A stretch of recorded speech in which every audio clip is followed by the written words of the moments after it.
Olá, povo de Deus, segunda-feira da 22ª semana do Tempo Comum, dia 31 de agosto de 2020.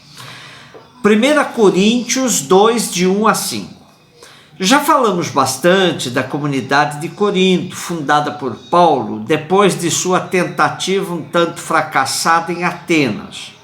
Como sabemos, também Atenas se caracterizava pela cultura filosófica, terra dos grandes filósofos Sócrates, Platão, Aristóteles e muitos outros.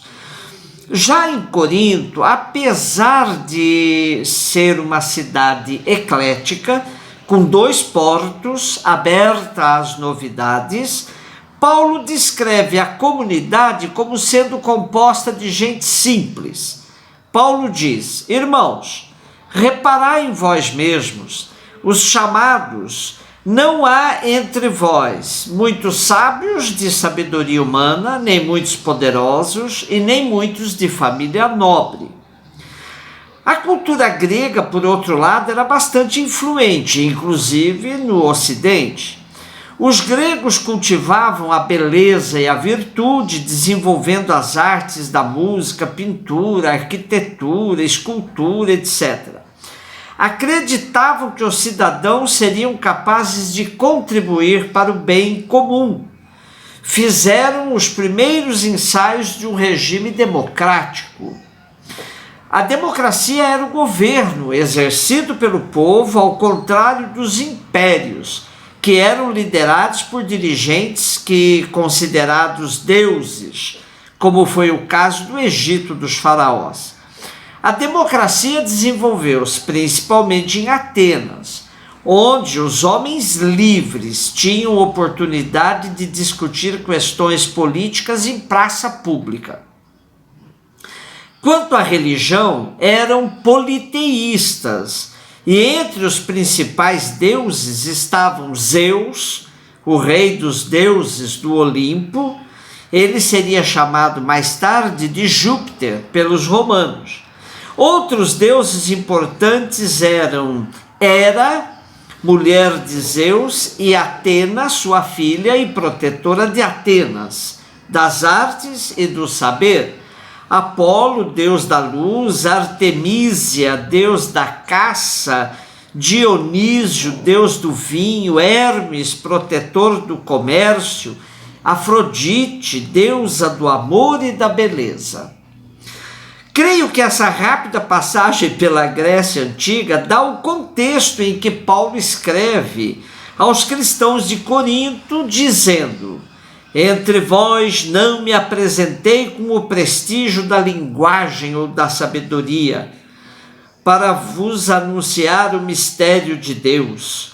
Julguei não dever saber outra coisa entre vós, a não ser Jesus Cristo, e este crucificado. Estive no meio de vós cheio de fraqueza, de receio e de grande temor. A minha palavra e a minha pregação nada tinham dos argumentos persuasivos da sabedoria humana, mas eram uma demonstração do poder do Espírito, para que a vossa fé não se baseasse na sabedoria dos homens, mas no poder de Deus. Sabemos que em Atenas, Paulo procurou se servir da sabedoria humana, mas não foi bem sucedido. Agora o apóstolo se serve daquilo que lhe é mais caro na vida: Jesus Cristo e o mistério da cruz.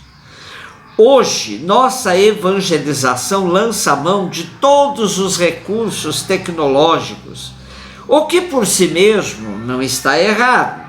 Porém, quando tudo é muito produzido, o conteúdo acaba sucumbindo por trás de excesso de maquiagem. Jesus manda evangelizar até por sobre os telhados. Porém, o conteúdo da mensagem cristã deve estar focado no mistério da cruz e não em celebrações ruidosas e produzidas para impactar mais pelos meios que pelos conteúdos. Infelizmente, numa sociedade da imagem, o conteúdo conta pouco. Impressiona-nos os testemunhos de tantos irmãos e irmãs que, na simplicidade de suas vidas, anunciam o Evangelho muito mais pelo testemunho que por palavras. Esse foi o caminho encontrado por Paulo, depois que a sabedoria humana usada em Atenas lhe mostrou outro caminho em Corinto. Lucas 4, 16 a 30. Temos hoje uma passagem corriqueira do povoado de Nazaré, porém solenizada por Lucas, que relata o ritual cumprido por Jesus. Trata-se de um sábado, no ambiente da sinagoga, onde no culto semanal se ora, se canta e se lê um trecho da lei e depois outro trecho de um profeta. Há um funcionário da sinagoga para preservar bem os pergaminhos que contêm a palavra revelada. Qualquer assistente adulto pode solicitar o privilégio de ler e comentar. Lê-se em pé, comenta-se sentado.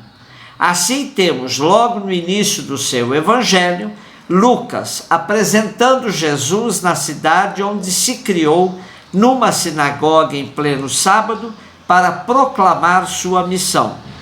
Em pé, Jesus lê um trecho de Isaías que diz: "O Espírito do Senhor está sobre mim, porque me ungiu para anunciar a boa nova aos pobres. Enviou-me a proclamar a libertação aos cativos e aos cegos a recuperação da vista, a mandar em liberdade os oprimidos, a proclamar um ano favorável da parte do Senhor."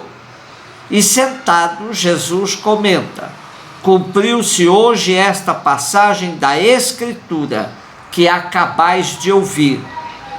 Temos aí a síntese e o modelo da pregação de Jesus. Para Jesus, a tradição do ano da graça do Senhor, presente no livro do Levítico, capítulo 25, é retomada aqui de forma atualizada.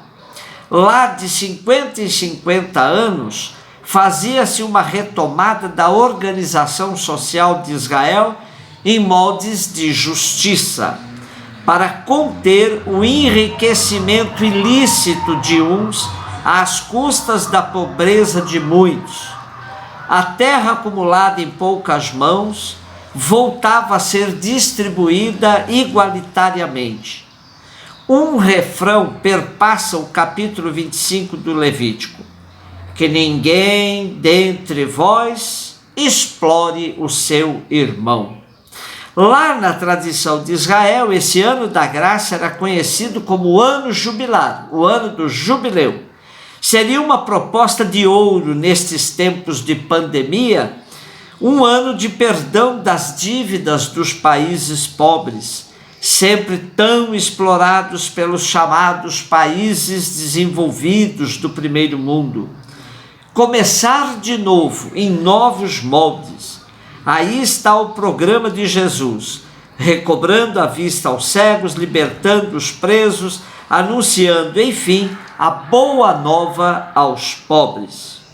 E no episódio de hoje temos também a síntese das reações que sucederão em relação ao ministério de Jesus: empolgação superficial, rejeição e tentativa de homicídio.